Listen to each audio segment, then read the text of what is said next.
should know for? I'm going to record just in case. Okay. Well, let me tell you before we start, because then it might help you pick out some bits that you might want to talk about and stuff. Okay. So let me share my screen with you then. Let me know if when you can see the screen. Okay. Yeah, I can see it. Okay. So the project itself, this is just a background of it, so I'll skip that. So this is the project. Captain Schaffner, his call sign was Foxtrot 94, and it was an aircraft event in the off the East Yorkshire coast, 8th September 1970 at approximately 10:06 onwards. And essentially, this gentleman was sent out in the aircraft to look at an object that was tracked on 3 different sets of radar. Mm. After a short while, his plane went into the sea and it was recovered 3 months later. The cockpit was closed, but his body was never found. Wow, I've never heard of that. Yeah, it's a pretty famous one. And I've got some background on it here I can go through with you as well.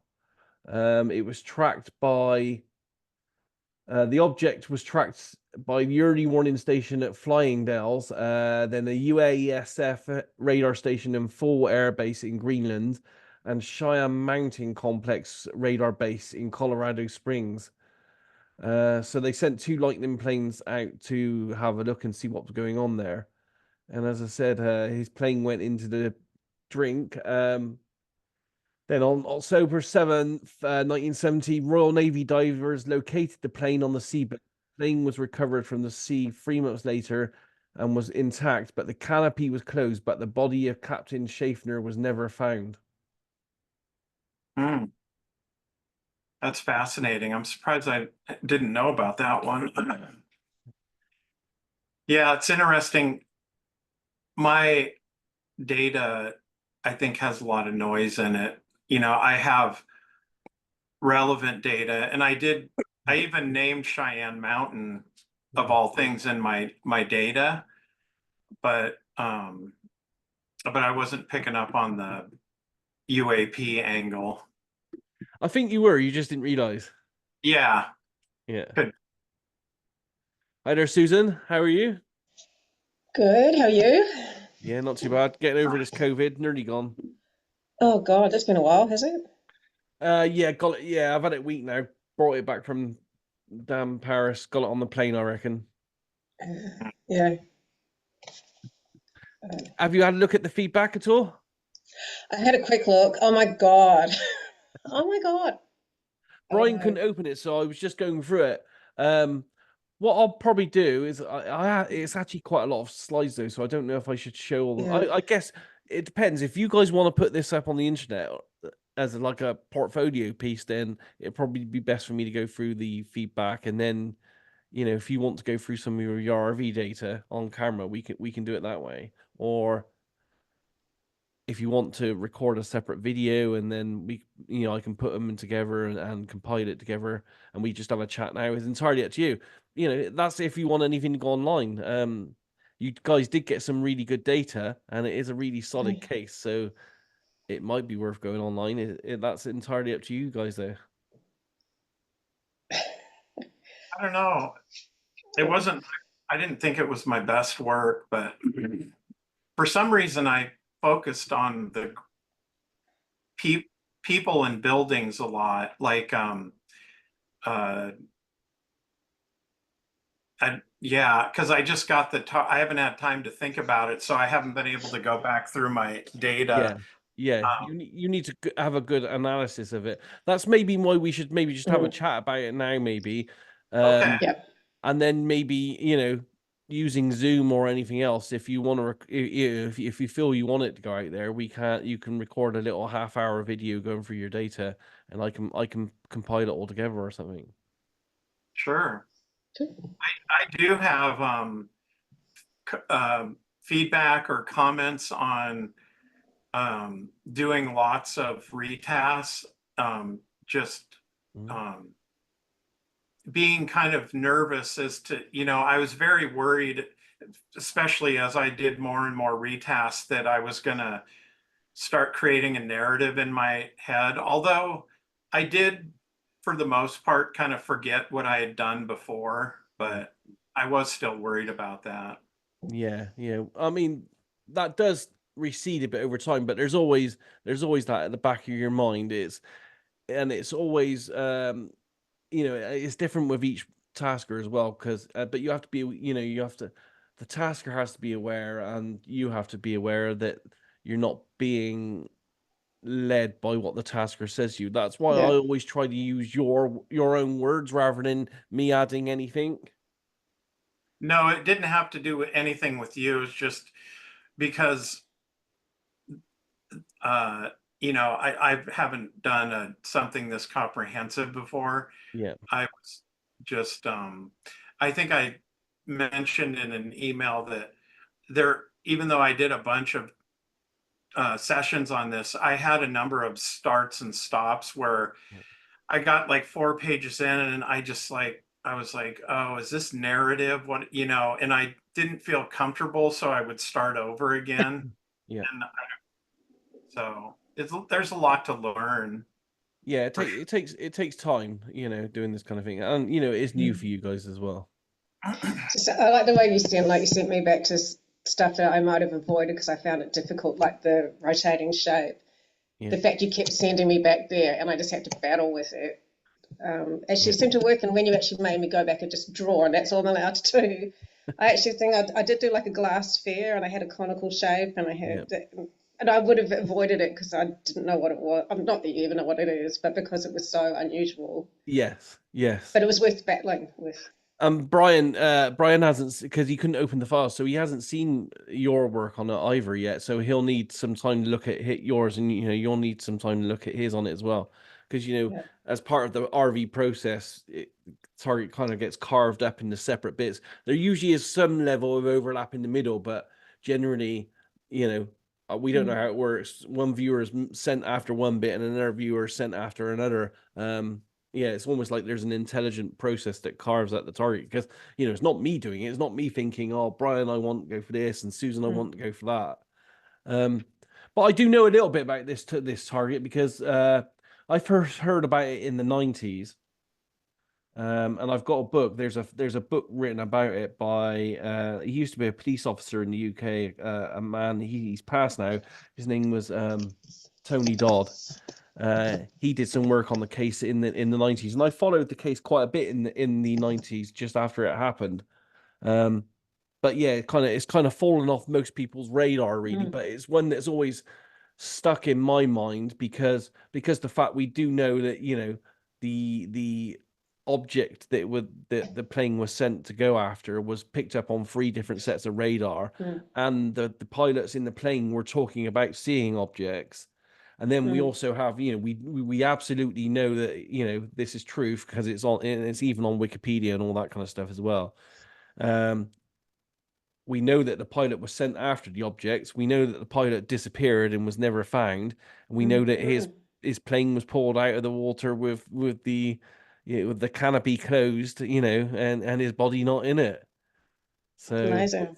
it's very intriguing. And Brian hasn't seen it yet, but I think your data, Susan, goes quite in depth into what possibly happened to the pilot during that time as well. Possibly, yeah. Yeah. Because I can't remember how many A lot. RV sessions. I think Brian did. Did you do 4, Brian? I think on this one. 5. 5. Mhm. And I can't remember how many Susan did. I think Susan did about 9, didn't you? 8 or 9. Yeah. 8. Yeah. So you both put in huge amounts of work on this one. Um. I'd Yeah. say it So warrants it though, because it's such a big target. It actually warrants like a lot. I don't know how you'd get it, and unless you're just going to describe what happened, basically, how would you get it in 1 or 2? it's a huge event, isn't it? Because you've got the object itself being seen.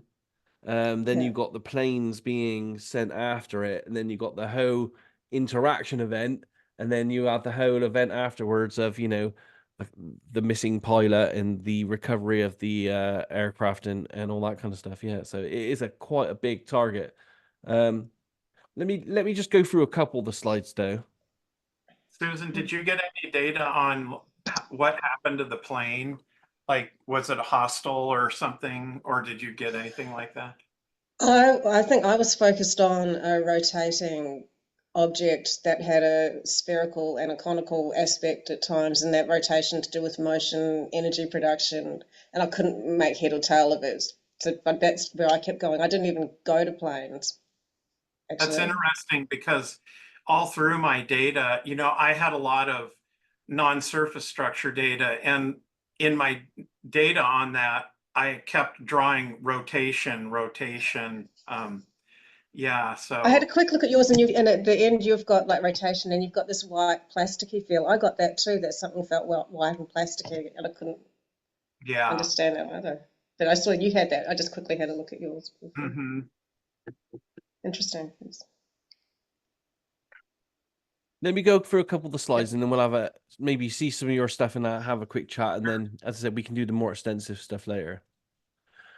So, okay, this is Project1.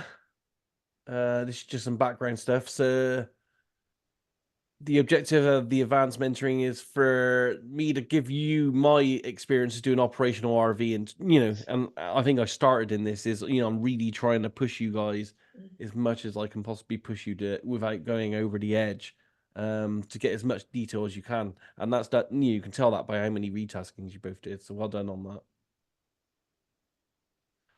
So there's going to be first project and 10 project series. The viewers on this were both you two guys. It was Susan and Brian. And you're blindly tasked on this project, and you were sent back with multiple retaskings to get more data. But this was only ever based on your previously supplied data. And I hope that nothing new by myself was introduced as being the tasker.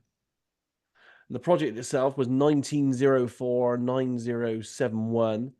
Captain Schaffner, and he flew. His call sign was Foxtrot 94, and it was an aircraft event over the East Yorkshire coast in the UK, 8th of September 1970, at approximately 10:06 onwards. And that's the captain there, and that's his plane that was eventually found 3 months later.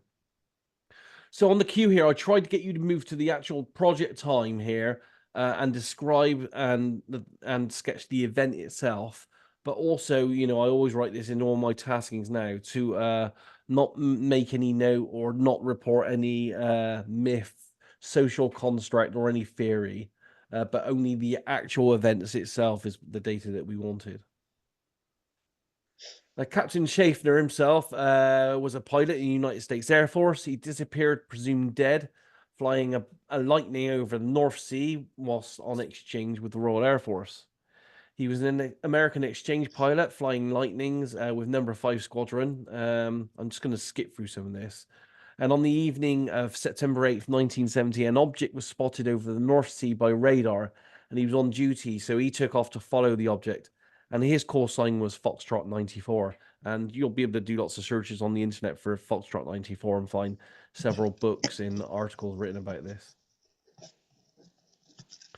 So the object itself was tracked by 3 radar stations, one in the UK, Flying Dells, one UASF radar station in full airbase in Greenland, and then Cheyenne Mountain Complex was also tracking it in their radar center there at Colorado Springs. The Lightning planes were asked to return to their base, and the Phantom planes patrolled the area at 9:30. The object was picked up on radar again, heading southwest over north of Denmark. Then 2 Lightning planes were scrambled, including the missing captain, to patrol the sea there. Captain Schaffner took off from Bimbrook in the Lightning plane at 22:06. He had boarded the plane whilst its fuel tanks were still being filled, and the plane was armed with 2 red top air-to-air missiles. The object was flying east of Whitby, parallel to the coast, and it was tracked by RAF Stakston in North Yorkshire. Several months later, I think 3 months later, they found the plane on the seabed. The plane was recovered from the sea there, and it was remarkably intact, as you can see here. You can even see the canopies closed there. So the canopy was closed, but the body of the captain was never found. And the wreckage was taken back to RAF Bimbrook for investigation, and it was all quite secret at the time. But in 1992, the Grimsby Evening Telegraph published a transcript allegedly from an anonymous source that recorded the final conversation between the captain and the radar station. When asked if he could identify the type of aircraft, the transcript says Captain Schaffner responded, negative, nothing recognizable, no clear outlines. There is a bluish light. Hell, that's bright, very bright. This was followed by, I'm alongside it now, maybe 600 feet off my... Geez, that's bright. It hurts my eyes to look at it for more than a few seconds. And it's like a large soccer ball. It's made of glass. It's part of the object. The radar station then asked, is that part of the object or is it independent? He responded, it's separate from the main body. It's conical shaped. It's at the back end, the sharp end of the shape, and it's bobbing up and down and going from side to side slowly. It may be the power source, and there's no sign of ballistics. And it goes on and on here about it. But bear in mind that this hasn't been absolutely confirmed. This is kind of like from an anonymous source here. But it kind of makes sense, really. And I think what you'll find in some of this conversation is details in your RV session as well. I'm skipping through it here, but anyone that's watching this, if we put it out later, they can always pause the screen here, and we'll give them the PowerPoint. And, if you want to share your RV, they can see that as well. So that was pretty much the target. I have, as I said, I got some documents I can send you. I have an MOD file on this as well that was released. But, as with all this kind of stuff, it's in my opinion, is a bit of a whitewash and a cover up. But there are also some articles that I've gathered from the internet as well that I can also send you on this as extra feedback. As I said, there's not a huge lot more on this really out there. It's a bit of a mystery, which is why I wanted you guys to see what you guys would pick up on that. The explanation, the official explanation, is that he I don't know, he blacked out or something and accidentally crashed his plane into the sea, kind of thing. But that's definitely not what we're picking up in the RV data in any way. And that doesn't make sense, especially. And they kind of claim that at one point the canopy was open and he got out and he was in the water, and then the canopy closed itself and his body was never found. Do you know what I mean? It's all a bit dubious with all that kind of stuff. What is clear is that he was absolutely sent up to investigate an anonymous object. The plane was in working condition. He was a really good pilot.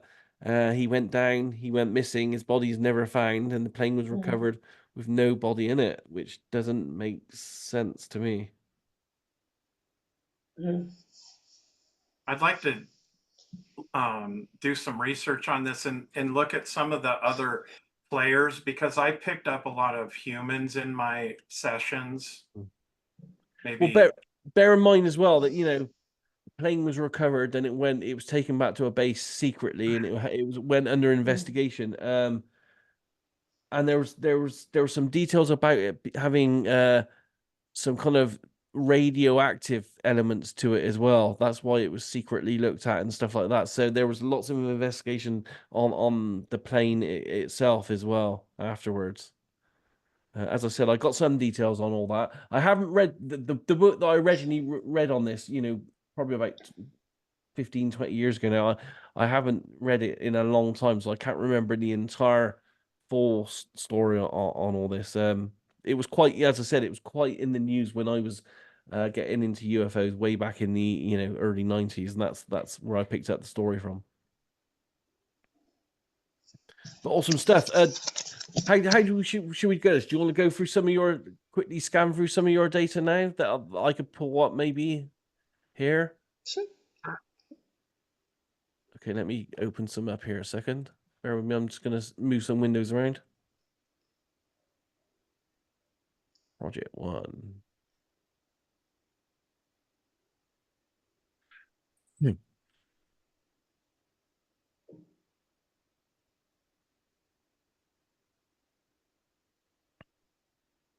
So, I got Brian's sessions open here. Whoa, that's a lot of pages, isn't it? Yeah, it's like 100, I guess, something like that. Yeah. So what I've got here is when I go through the RV, as you guys know, or let me get a better highlighter here. That's better. I usually quickly highlight the bits that pull out that I put out from the RV session. Some bits I missed, like, I probably would have put smooth in there and stuff like, and white as well. But this is me just getting the gist of it as I'm going through your RV sessions. And there's probably a lot more relevant stuff in these as well that I inadvertently missed. I'm gonna make this bigger if I can. Excellent. So, good start off stuff here. I really do think that Brian was picking up quite a lot on the plane. That's why I I think started off the first session I did. There's a feeling when you're working a target when you really feel dialed in. And the first session I did, I felt that way. And then some of my retasks, I don't know, it's so hard to describe, what it's like when you're remote viewing. But my first session, I definitely felt very dialed in to the target. Yeah. I mean, you did have rotating a lot, but bear in mind we're talking about jets here with and they have one on each wing area, I think. So yeah. So I think all this was very much detailing. We're talking about the plane at this point. I feel, and you've got your structure here as well. Some of this, as I said, some of this probably fits as well with the flat plane, right angles, glassy. Well, I was picking up ground structures, and I mean, who knows, they could have possibly been associated with this, but that particular, it was the start location, mine as well, because the time of the target was the exact moment that he took off. So this could have been, the start location of the facility, the base.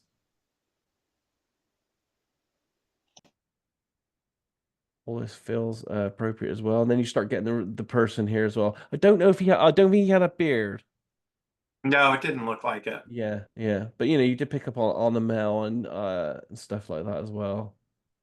I'm just gonna skip through slightly faster than we should. And you got you start talking about in a suit, in like a military or civilian kind of suit there as well. Military. Yeah. And it being like fitting in. I don't know what color it would have been. US Air Force on UK grounds. I don't know what color I got a feeling it would have been like a dark blue suit or something. Then you have an energy structure here. This I feel might have been talking about the object itself, because you got like white, hard, floaty, all these kind of impressions, stage 2 impressions, and the word intercept and stuff leads me more towards an anomalous object rather than our kind of technology that you were picking up earlier on, which is a bit more our technology is a bit more crude in the descriptions, I find. All this white curve, silver metallic cylindrical in the sky, floating, arcing, whooshing. Yeah.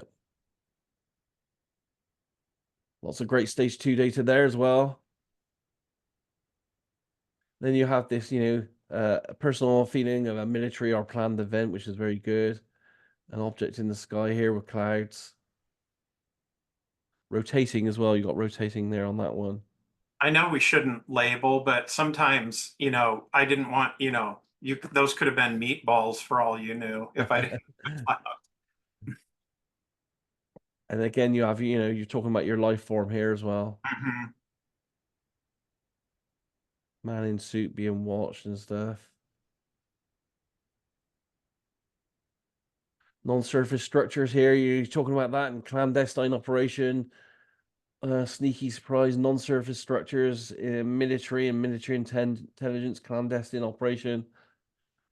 It wasn't clandestine at the time, but or was it? I guess it was a secret operation because they were intercepting a UAP. But it was highly secretive afterwards. It was all covered up quite a bit. And some great data here as well with your stage 5. Again, great data here. So it feels like an intelligence or military operation, non-surface structures playing an important role. So, some really good start RV session work there. Yeah, I probably should have stopped at one session. That's good stuff. Again, you back in, you're looking at the structure, which is what you've been told to focus upon. Good data there. I like the word winglet as well. That's very interesting for me, because that very much reminds me of like US Air Force and stuff like that. Because don't they wear those little? Well, they do in the UK Air Force. They wear these little like winged badges and stuff as well to denote which part of the services they're in and stuff. Yeah, that was just one of those words that pops in your head, and I felt like writing it down. Yeah, yeah. Lots of blue sky, talking about an object here as well. An energy structure. Again, gray, white, round, circular, airborne. Here's the structure again. This is the different structure, I think, here, isn't it? We're talking about here. Royal blue kept coming up quite a lot on yours. As I said, I think that was the uniform that he was wearing. We'll have to confirm that, but I'm sure they were wearing a dark blue. And you got dark blue there again as well. And you were getting things like AOL of US Capitol building. I got a feeling that might have been trying to hint to you that this was an American on UK soil being loaned out. Oh, it was an American pilot. It's an American pilot on UK soil. Yeah. Okay. Yeah. That's what I think it was trying to tell you there. Yeah. Well, I was getting a lot of surface information Yeah. that felt related, but who knows what Yeah. it was. All this data here is surface structures, isn't it, as well? It's all surface stuff. Yeah. And again, you're getting US information here. We're like Washington Monument. It's almost like it's trying to shout out, "Hey, there's a US connection here." Bear in mind that Cheyenne Mountain and several other places, radar stations, they were all in communication saying, "Hey, look, we got this object we're tracking." So that global involvement is being involved here at the time of this whole event that you guys are looking at. Lots of great stage 2 data here as well. I liked all this stuff here, the ozone hydrocarbons, all that kind of stuff as well. And you did have here a possible death event as well. Yeah, I think that's where I went. Some of my data went off the track because some of my data looks like a missile attack on a building. I haven't seen any details about him firing his missiles, but we do know that his aircraft did have 2 missiles on it, so that might be interesting. But I should have highlighted all this because all this applies here as well. All this is great stuff on target here. As we don't know where the ground structures fit in, but I think personally it was probably I think you're picking up on the airbase where they were tracking him and where he took off from and stuff as well. Lots more data here, again, relevant, non-surface structures, military stuff, but and the word war here as well, which is interesting. Bearing in mind there's a missing dead pilot. But all great data here again. And this shape, keeps coming up as well. And Susan had very similar shapes in hers as well. I did not perceive any missiles. I thought was interesting in your data there. I didn't, but then in my last session, it's going to take a number, I think, of complex targets like this for me to navigate my way through them, because I have good data, but I also have data. There's always noise in everyone's RV. There's always a percentage of noise. Yeah. Here, when you went back in to look at the death event, you had structures being, and your structures talking about something that is not conventional craft. I don't think here. Non-surface structure. You have one where with wings though, a glassy green vehicle, dirty. See, when you're talking about what I class as the Earth-based vehicle, it has all these words about like dirty, steamy, green, glassy. It has words that are completely different than when you're talking about the other vehicle. Tubular, hollow, metallic, khaki color. I don't know what color the planes are. I'll have to see if I can find out what color those planes were back then. But that khaki came up a bunch, and it did feel military to me. Yeah. And talking about the male here, inside, worried, stressed, defeated. You do have things like compression, pressure, and explosion. So I don't know how that fit in, bearing in mind that the plane was actually in pretty good condition when they took it off the sea floor.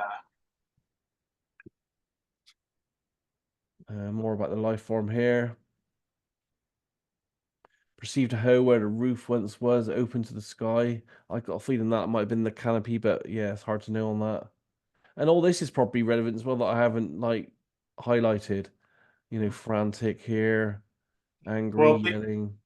because we're doing advanced work, I tried to make sure that I did things like time movements and maps, and you know, I tried to fit everything you've taught us in here. Yeah. I don't know how successful I was, but I tried. The non-surface structure here, you know, this is the complete different structure. You can tell this by the, you know, it's white, it's metallic, aloft, surveillance, blue, blah, blah, blah. But you do, you know, have this, so maybe this is the, you know, because maybe this is the conventional craft. I can't remember what plane it is now. It's gone out of my mind. Voices through microphone, yeah, because we know he was having two-way conversations. There was probably more than two-way going on with the radar stations that are involved around the world. But there again, this feels different here with the white rounded composite unmanned Yeah, and it aeroform. felt plasticky for some reason. Some of it did. I don't know why. Well, I have to be honest, when I've touched UAP type craft in RV sessions, they felt like ceramic-y, plasticky more than metallic, to be honest. So yeah, this makes sense for all that kind of stuff here. And great stage 2 data here. Look, fantastic. And yeah, you talking about the def here again as well. We do know that, you know, there is a def involved. White unmanned, grey khaki, surveillance, armed remote. Very interesting stuff. You do have like missile launches and stuff here. We do know that he was in a plane carrying missiles, so yeah. Could he have fired one? We don't know. I don't know if that's ever going to be disclosed. Sad death here, non-surface structure, humans, vehicles, military, political. Is that assassination there? That Yeah. one. Yeah. Again, great stage 5 data there, and there's your positional maps. Did you say it feels like a targeted assassination? I guess though, if you have an object that goes after another object and possibly kills the person flying it, then that kind of is like an assassination of sorts, isn't it? Yeah, it could have just been off data, but Well, I don't think I was so. definitely We do know that one of the people involved died. right. Yeah. But yeah, it's interesting that you felt that your non-surface structure was unmanned. I did. Yeah. But there is missile data. But as I said, I'm going to do some research on him some more to see if I can find out if there are any knowledge of him firing any missiles at all. So looking on the white structure here, again, great data here. This was really interesting. This particular session where I focused on the white structure, it felt, I mean, the whole session was weird. Like it was surreal. What I was looking at, I couldn't describe very well. And like when you get into my drawings, they're just bizarre. Yeah, because you've got things like what's the function of this thing? I don't know. You know, when we're looking at this kind of high tech stuff, it is at times very hard to describe and sketch it, isn't it? Because it's out of our comprehension. But all great days here. Again, the mail comes up here again as well. But yeah, all very kind of white and plasticky and shiny and smooth, isn't it? Yes, it was. I don't know the best way to describe what this session when I was looking at it. There were very few. At least from my perception, there were very few components to it. You know, like the fighter jet has probably, you know, who knows, 10,000 little bits and pieces to it. Yeah. This thing felt like it had like 5 pieces to it, and they were basic. Like I didn't perceive wires or anything like that. It was just very strange. Yeah. Awesome. Yeah. Saucer there as well. Circular fact, yeah, triangular and everything. Great data here. I liked all this as well. And then your sketches, very good. Of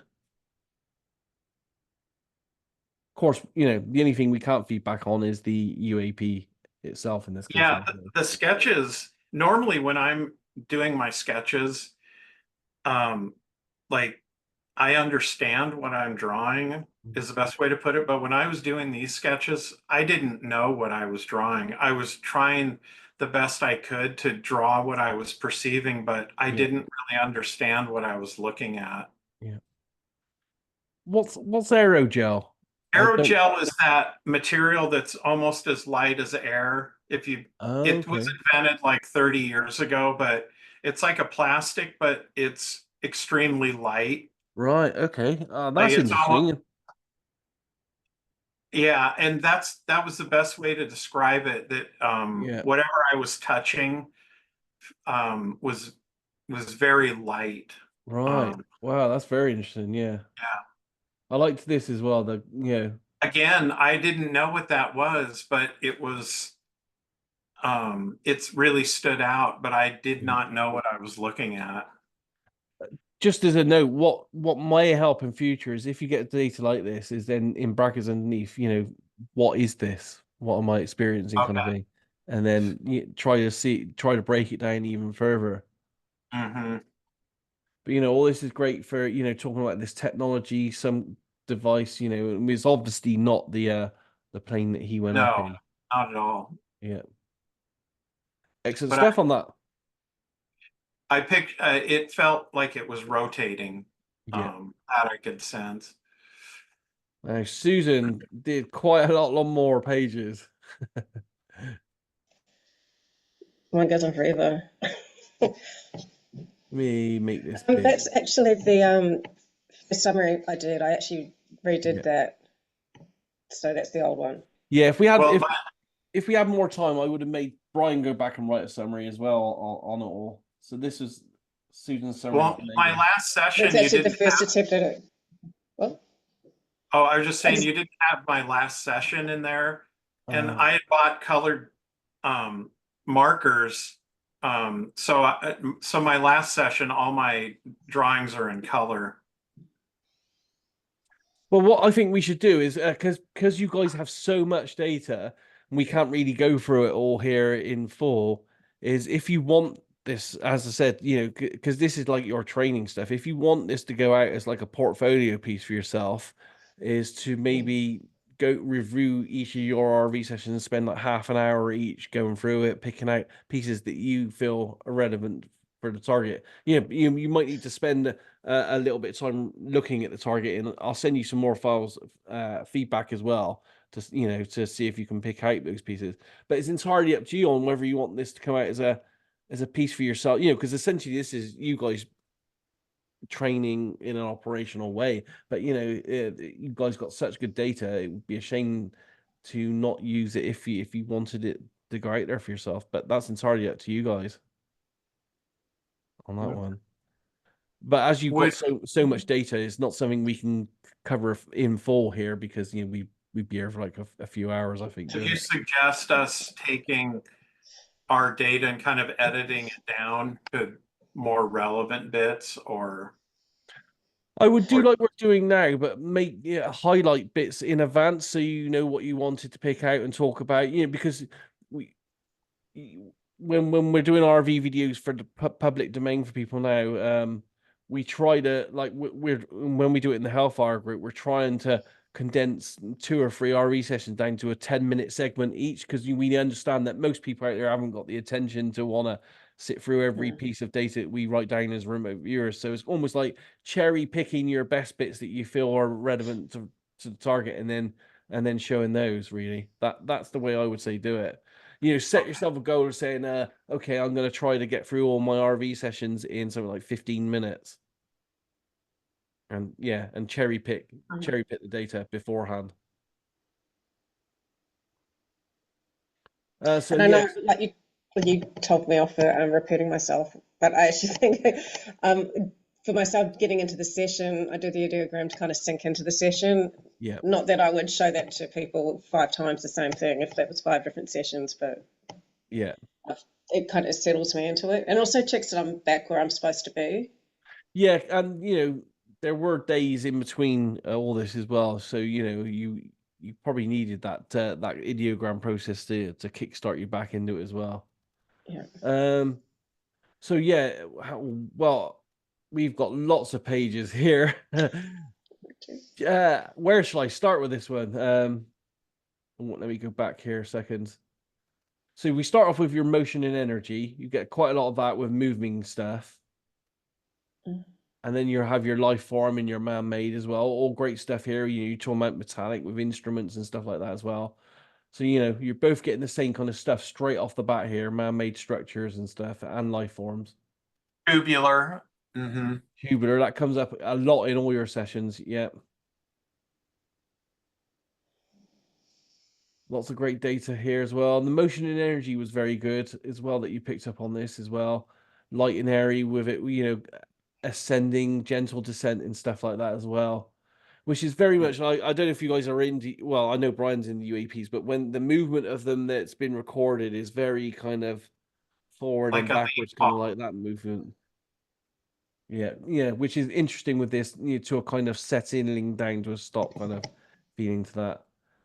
Lots of motion and energy here as well, maneuvering like this, like an efforted sideways curvy motion. These craft do have a distinct way of moving that you see in the video films. Effortlessly pushing something into something. Yeah. Lots of motion energy stuff here again. Getting into some stage 2 stuff here. Again, picking up on the mechanical and the chemical here. An energetic vent with a power source, maybe a generator. Motion and energy. So you're picking up all the main gestalt here from the start. You have a life form here, man-made, long thin metallic, hollow aspect, feels instrument-like. So I think and pointy. So I think this is more, and with the word operator inserted, I think this is more like the actual plane craft itself on this one. Yeah, it was definitely hand manipulated instrument. Yeah. And then on his second man-made, a bit like Brian's when it's different. It's like colored, smooth. It's got this polished, shiny feel. Exactly what Brian was saying about it as well. White colored, curved surfaces. So you can clearly see that you're both picking up on 2 different kind of shaped forms here. Yeah. That's really cool. You described the land here as well, sedimentary and stuff. So I'm thinking at this point you might have been picking up the final destination seabed of the aircraft itself, because that's what this felt like with the sedimentary layers upon layers, earthy. Feels because it was a really crumbly. particular land. It wasn't just like a surface. It was like for some reason I was seeing like layers and layers of. Yeah, that's what it personally felt like to me here. Yeah, at this stage. More energy stuff here. Something that's often running. Something mechanically. Is that initiated? Yeah. Initiated, yeah. Manipulated, Something adjusted, mechanical moved being into manipulated position. and adjusted. So yeah, that fits perfectly with the target. And then you got the bio here, interacting with mechanical components, adjusting them. So this definitely feels more like the the pilot kind of in his cockpit kind of thing there. Yeah.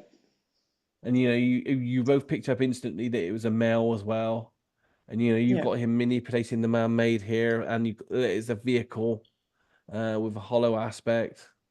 So yeah, this definitely feels like it's the life in the plane. And also the thing of like maintenance of the man-made, like by the aircraft. This all feels very Earth-based kind of technology, doesn't it? Yeah. And then you got the man-made traveling forward. But things like locking something into place and locking in, so that made me feel like maybe the actual situation, because he was obviously honing in on the object, and the object was obviously honing in on him as well at the same time. Yep. And a large man-made moving forward steadily, forcefully, directly, linear forward motion, all great stuff there. So the second session here, you start off with your land surface. Sandscape, see, that's what I thought was interesting there, sandscape. Motion and energy again, life form again, singular as well. That came up in both your sessions, I can't remember off the top of my head, Susan, if you picked up life in the other craft. I think you did, didn't you? Not in the other craft. I had like two different situations because I had a life form within what I thought was like a clinical situation, operating Yes. instruments or doing something specific. Yeah. And then I had life forms around like more of a warehouse space around something mechanical, doing something Yes. functional. What else did I have? I had a weird thing like an embryonic life form within fluid. But Yes, because you start picking up on like operational here. This is where it started, isn't it? yeah, Almost because like it was weird because I felt like I was the life form. I could actually feel myself doing something with my hand, like I was depressing an instrument, which was pushing something into something. which we don't know what happens to the life, but if we go on other stories of these type of interactions, there are, and Brian knows quite a lot about this, about the there with the abduction type events with people being manipulated and stuff. I definitely feel like you're picking up on that because you were having these life forms with all these kind of medical instruments. Yeah. And here you are talking about clinical stainless steel like kind of situation here. Back to energy here at the bottom. And then a clinical environment again here, with like I kept getting tubing. tubing for some reason too. Tubing, weird energetics, weird sounds, and then life forms with almost like some kind of injection type Yeah, mechanism or it something. was. In fact, I broke down an injection procedure. Yeah. At some point. And all this stuff like tubes, plastic tubes, and instruments, and bios using instruments. So there's a mass and stuff. So this does feel like a very kind of like a medical kind of situation going on here. Yeah, and it was a sense of whoever was doing it was wearing protective clothing. Yeah. Well, that was how I was well, yeah. Yeah, bios performing procedures, ganged bio. It was just one bio. It wasn't. But then there's a different bio that comes in at a different point. Yeah, you got a bio here, male overseeing or carrying out a procedure. Yeah. Interesting stuff. Again, nothing we can feed back on all this, but bearing in mind it's a UFO event where a life form was never ever seen again, it makes you makes you wonder again with the metallic kind of instruments here as well. Moving to the first man made here, feels like you're inside a clinical type room. Bio's wearing covering attire, something worn on the forehead or head, which was interesting. And then you're talking about the insertion procedure here, like a biomedical insertion procedure.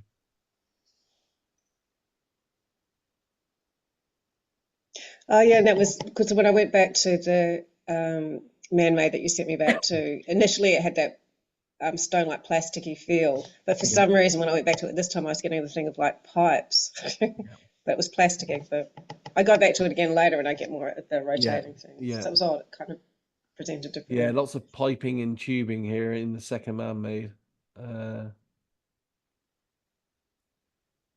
Hidden workings, concealed workings, that mechanisms workings, serving some function. Here's your drawings of the pipes and stuff. Yeah. Again, we can't feed back on a lot of all this, but it's very interesting stuff. Lots of pipe stuff here, man-made stuff again. Curved aspect to it. Yeah, that was going back to that one. That was where it started. Just this curved aspect to a flat edge. Yeah, talking about the curving aspect as well. I thought the interesting word of Apollo in here as well. Yeah. Well, it's interesting because it gave me it actually gave me like a statue under like a bright white dome structure. Yeah. Which I actually draw at the end as an AOL drawing. But then it made me wonder, why am I seeing that? It might have just been because it was a really bright white dome shape. Yes. But then I wondered if it was to do with the statue, whether it was something historical or historical reference, whether the name of it, because actually it's the statue of David, is what I was saying. Yeah, right. But that's what I didn't know if that had any thing. And we're talking about inside the structure here, large internal space, very bright. It's domed. I feel like I'm in a large, spacious, brightly lit internal space. Obviously, not the aircraft at this stage. You know, it's the other one. Then it made me wonder if it was something to do inherent with the quality of material that was used to do with the preservation, whether that was interesting. But, yeah. And again, you start off with your land here, space, air, life form. So basic gestures there to get you back into it. Man-made. This was interesting. An unknown thing here could water could be fluid or motion and energy. Fluid, transparent, gel-like. And then we got all this tubing again. I got the gel too. That That that air was gel. yes, which is Yeah. very interesting. Yes. I wonder what that's about. Some of this stuff is stuff that we're never going to be able to really pick up on, like all these, you know, tubing and stuff as well, which I find quite interesting. And lots of movement of and resistant movement of like a substance through something. But I guess, you know, whatever the craft is, it, you know, it has to have some kind of you know, mechanism to make it fly and stuff as well. So maybe we're picking up on some of that. It does look a little bit like some of the Lazar stuff that he said about how the Element 115 works in the craft that he worked in and stuff. So maybe. Again, this is talking about some more kind of like medical stuff here, isn't it? I think. Yeah, that is. Yeah, transparent tubes hanging over metal stands. Feel like I'm in a room like a hospital type room of operating apparatus and Apparatus, machines. yeah. Yeah. And all this is all talking about that kind of area there performing and bios performing procedures on another bio. Yeah. Which again we can't feed back on, but it's very interesting in the fact that, you know, we have a missing male. Again, more medical stuff here. Something that feels like something being administered very slowly. Calm environment, medical kind of, but then all this kind of like this like pump type thing. Or Yeah, so it's like a kind of the sound of like if you have a ventilator. That was what I was getting. Very interesting.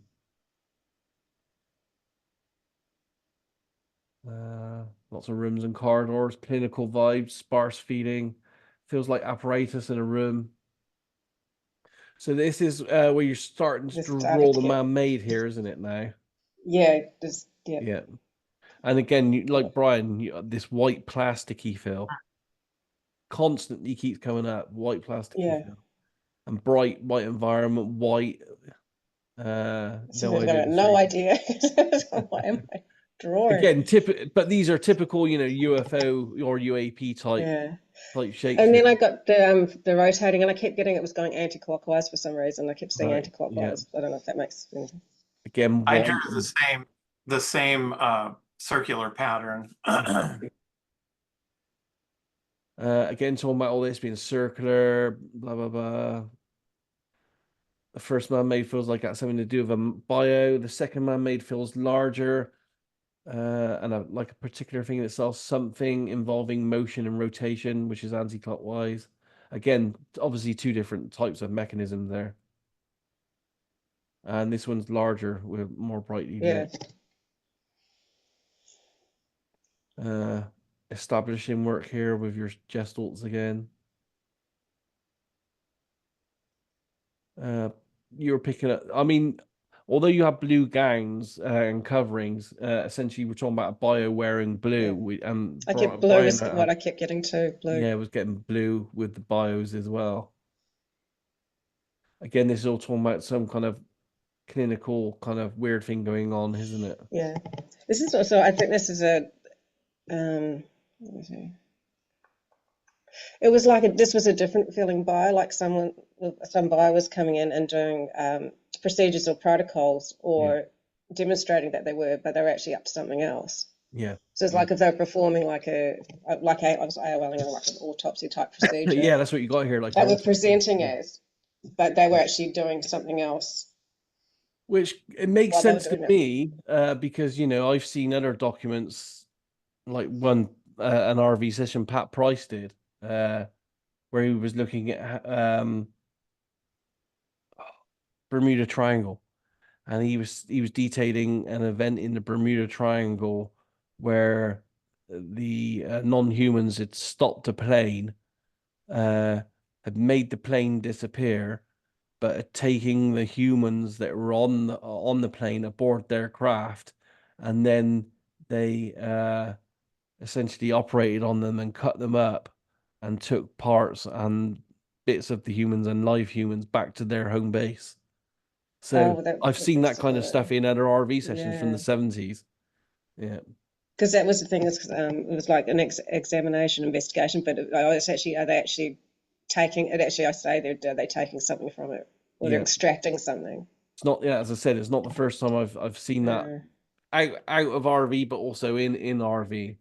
So Yeah. you know, and again, we do have a life form that was missing, so you know that's a possibility, I would say.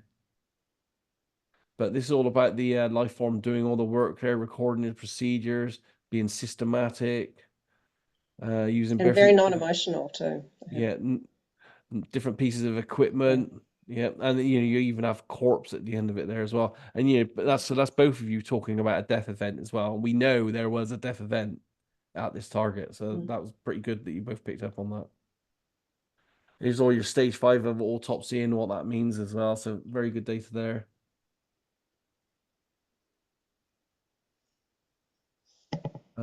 Lots more here talking about the people involved in this activity.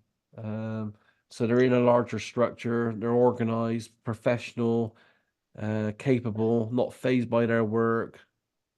Very clinical kind of work-like feeling to them, isn't there, with this? Yeah, but this one I thought they had an oddly casual vibe, the way they're going about the work, almost like they're amusing themselves with or like it was kind of in contrast to what they were doing. Like they could Yeah. possibly be doing something quite gruesome, but they were very casual about it. Yeah, horrible to think about it, isn't it? Yeah. Yeah. And you had a sense they were hiding something, they were concealing. Are they discovering something and hiding it? Yeah, like something about an ulterior motive. You think that might be behind this as well? Yeah, that they were sent to do something, but Yeah, it yeah, was appearing as something else. very, very not nice. And then he broke that down as well in stage 5: planned action, calculated action, nefarious pursuit, deceptive, which is all things, you know, well, seeming as none of this has still been disclosed after all these years, you know, 50 odd years now. All this is apt. Feeling they were there to take something, they were killing something, injection, they were casually about doing it, smiling almost, lack of empathy. Again, all this kind of stuff we hear about the non-humans in some regards of being, you know, not being having empathy towards what they're doing to us in some regards anyway. Mm. I'm gonna skip through some of this Yep. now because you've got lots here. Let's get to some of the. I was really, because you got this. Susan's got this. She doesn't want to sketch very much, so I was like trying to force her. I was like, go back and do sketches. I can't remember where it is, but I thought Well, the yeah, sketch. you might do it twice. I go back and you go, no, sketch again. Yeah, Pop and I drop. think this is where it starts. Yeah, Yeah, that's yeah. Looks like a light lampshade. I thought that was very good. I don't know how much you know about UAPs, but this is almost like a classical, like, you know, UAP all type right. shape that's recorded. Yeah, so it was good Yeah. that I was trying to get you to go back in and do these sketches, and and it was great that you brought out this data as well. You know, the bios doing all their weird work and stuff, because we've actually seen drawings of this type from experiencers and abductees and stuff in some of the Okay. books. You know, I've seen very similar arm type mechanisms and stuff in sketches. Mm. And you know, even words like implant there as well. But this was like you had a feeling about small life, didn't you? A small life in a Yeah, fluid, which I and that it found was like very a interesting. I don't know. targeted I don't know thing. if Brian's ever come across this. I haven't heard of it before, but I'm wondering if maybe they might have some kind of technology which uses technology within a fluid, almost like a biotechnology rather than a, you know, what we would call like a microchip technology. I don't know. It wouldn't surprise me. Yeah, yeah. it's very interesting that it would be worth exploring as a project on its own, I think. Because it very much felt like that. Yeah. Again, lots of great data here that hits the target. So this is the one time I got the kind of old military vibe Yeah. with something being locked in, and then there was a sense that later there was debris. But Which I there was, didn't go back to it. Yeah, but they that's the only recovered time and it occurred. they took back to, and the weird thing is they took most crashes in the UK have to go to a certain base, but they didn't do that in this case. They took this back to a different base than one all crashes go back to as well, which again is another weird thing that needs to be looked at. Yeah. And here's where you start making you go back to do your sketches. But it's great that you're exploring these.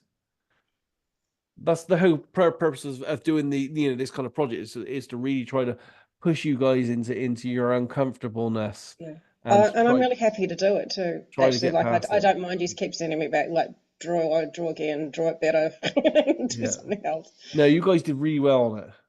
You do have these things like I'm finding this one difficult, and then you're like expressing your but it's all good. And again, all great data here. It'd be interesting. I'm more because I'm an outsider. I'm more interested in knowing if we do these videos, if you guys are willing to do them or want to do them. I'm more interested in knowing what you guys think of the data because you're the closest thing. You're closer to it than I am in this case, being the viewers. But yeah, great sketch there as well. Is this the conical thing that you were talking Well, about? this is so starting because in your feedback, whether or not it's true, the conversation with the radar, he says he sees like a soccer ball shaped glass type structure and a conical bit and a pointed bit, and it's funny because those were two kind of aspects I kept getting, and I explore them in different ways later. Yeah. But I just thought that's so interesting because that's what I was trying to draw there, which I did not understand. And again, like Brian, the whitish plasticky feel for the holders as well is this is definitely and not part of it's rotating. Definitely not talking about the plane with this one. Wonder why we both thought it was plastic. Oh, God, that next drawing looks just like one I did. Yes, it is. I noticed that, and that was it was looking from above down on it. I think that's what I was doing. Yeah, looking down on the rotational. And that was trying to look inside it, and I started doing it like I was inside the circular environment, and then I realized it had like this cone thing, or I'd actually put hollow conical going downwards, and that was what trying to draw it while this was rotating up the top.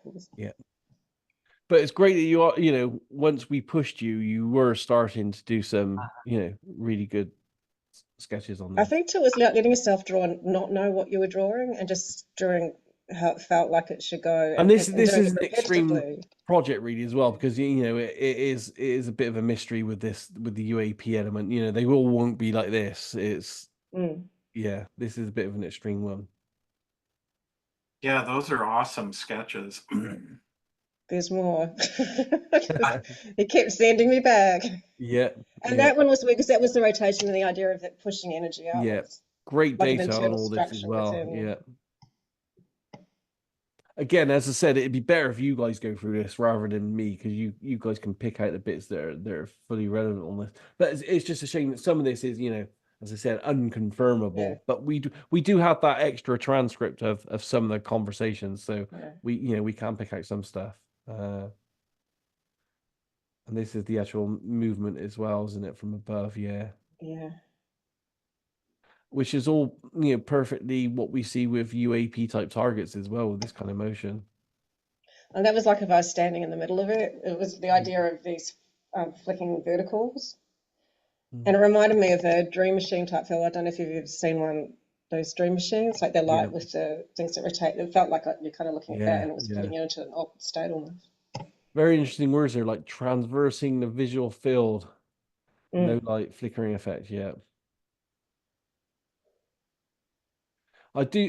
If you're interested in as well, we could also, put all this together as a package and send it to a couple of people that have a bit more experience with this kind of stuff as well, to see what they think of the data. Again, it's your data, so it depends what you guys want.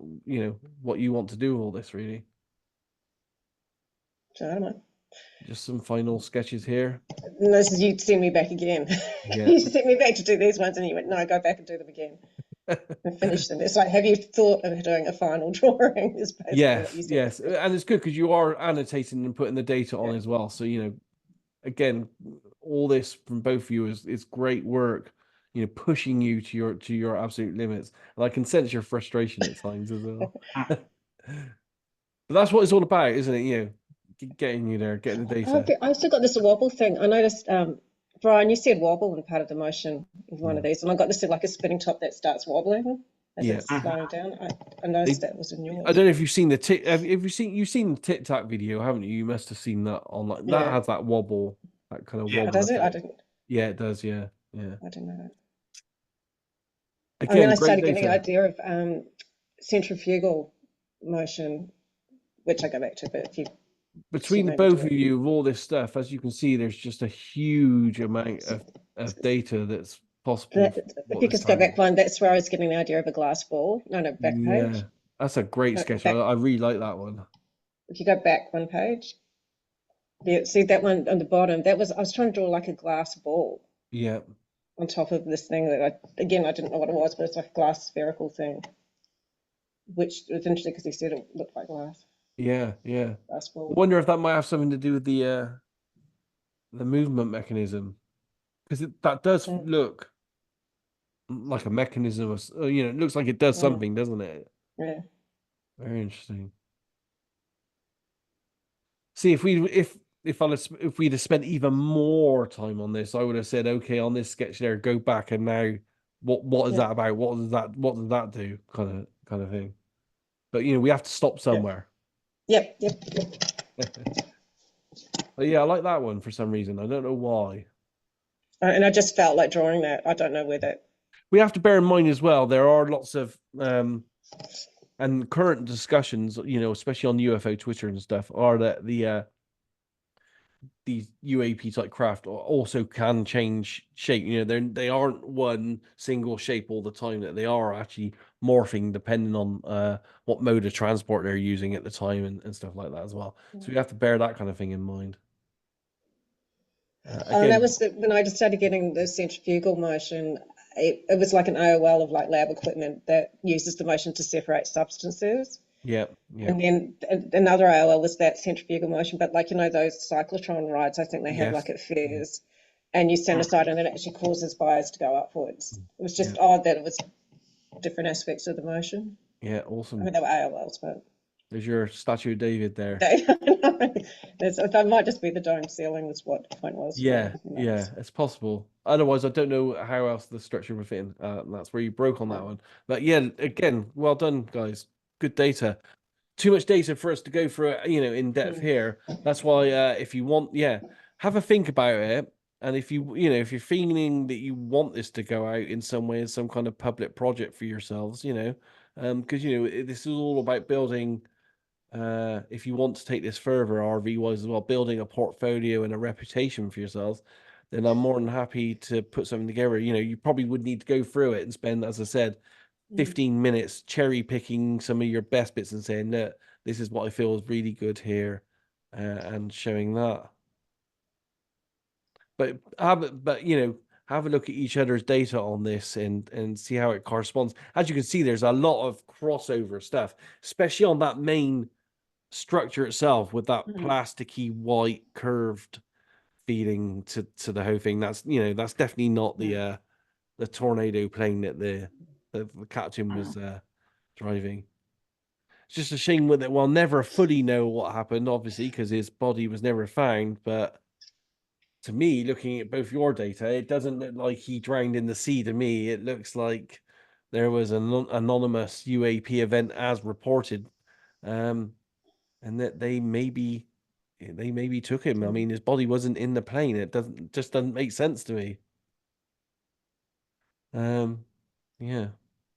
I think with my sessions, I could sense that it was a big target in that I knew that there was a central event, but I could sense that there were government or military bodies that were far away that were somehow involved in this. And so I think I got too spread out. I didn't want to, I was trying to make sure that I like touched all the corners the best I could. And I should have spent more time focusing on the object itself. Yep.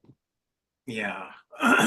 Well, it's all a learning, learning thing. And we're doing this at a weird time of year as well, because everything slows down around about, May, June, July, August, because families and holidays and all that kind of stuff. So we have to bear that in mind. But let's wrap this one up. It's over the next few days, and let me know if you want to do the videos, and we'll put that together if you do.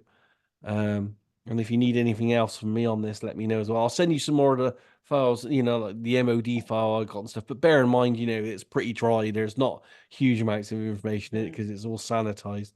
But I have a couple of things I can send you on this Okay. to help in some way. And What's the book called that you talked about? Do you remember? Or I think it's called Alien Investigator, but I don't know. Let me have a look here. I think the guy only did one, Tony Dodd.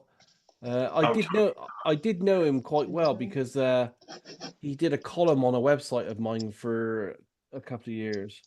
oh, And I did meet him. It's called Alien Investigator. Case files of Britain's leading UFO detective. I've got a signed copy of it because, as I said, I worked with him for several years. And he was actually the person that got me into UFOs in 1989. I read an article about him in the paper, and then contacted him. And yeah, he got me heavily into UFOs, and I was a UFO investigator for Quest International and a group that he ran here in the UK and stuff as well. As I said, he was an ex-police detective, so he was quite good at what he did back in the day. But yeah, it's a good book, but it's very rare, hard to get. But you can get it used, I think, on Amazon for around about £26. I don't know if there are any other books. Let me just have a look. Foxtrot 94. Foxtrot 94. I know there's some articles. Yeah, there's a book, Fatal Accident or UFO Conspiracy. So there's at least one other book I can show you here. I don't know if this book's any good though.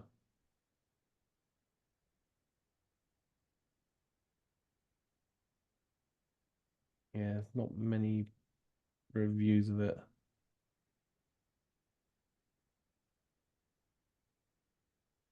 Yeah, so it's not a massively well-known case. It's almost like forgotten in time, but it was quite prevalent in the 90s when I was looking into this. And there's only been, I think, 3 or 4 known cases of pilots that have actually had UAP kind of events like this and been killed. One of the famous ones in America was a pilot called Thomas Mantell, and actually his thing happened under very similar circumstances to what happens to this one as well.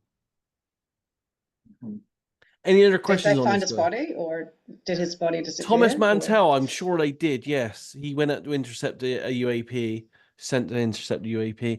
They found his plane crashed and his body in the plane, as far as I remember. But the plane itself had some very weird effects to the skin of the plane. It was almost like it had all these weird holes in it. Yeah, almost like it'd been melted, but in a weird way. From what I remember with the stories of it, I think there were a couple of photographs as well around about in the 90s. Let me see if I can find something on that. Yeah, it was very, very similar actually. is that the one where he chased it and they figured Yes. he ran out of oxygen or That's something? something Yeah. like that. Yeah, that's what they say. Yeah, but his plane had some very weird stuff on it.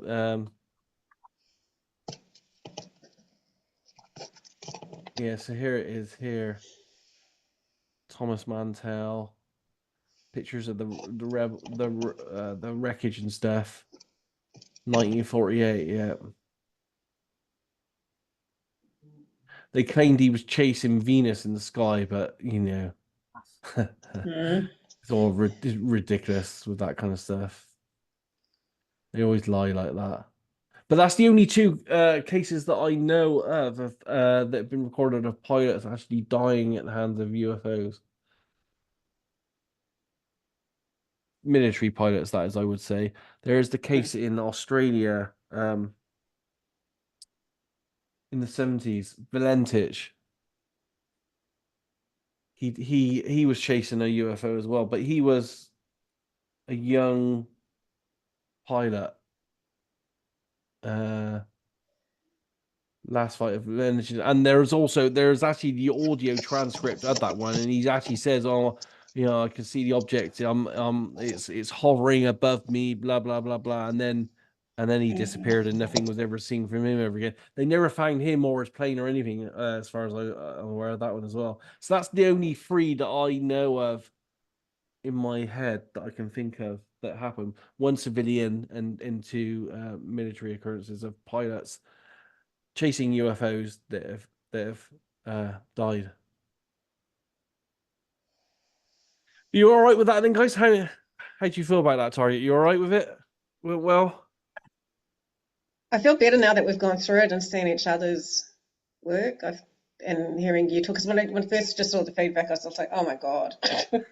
it's a lot to take in. It's a big case, and you know, we can't confirm exactly the shape of the craft or anything like that. But what we can confirm, you know, we do know that there was a human male in a plane that was chasing a UFO on direct orders, and that the plane was found, you know, at the bottom of the sea, and his body was never found, and it wasn't in the plane. Yeah, so some of it we have to kind of look at your data to try to find out what happened. Like, you know, bearing in mind that, you know, when you're picking up on the other data, which is correct, for me, it gives more credence to your data that we can't confirm. And both your data together indicates to me that it was definitely looks like it was a proper physical UAP type craft that was, you know, circular, plasticky white, large. And mainly from Susan's data, I would say that it looks like some kind of he was taken on board and some bad stuff happened to him, like it's been reported in other cases, you know, and that makes sense, bearing in mind that his body was never found anywhere. But scary at the same time, though.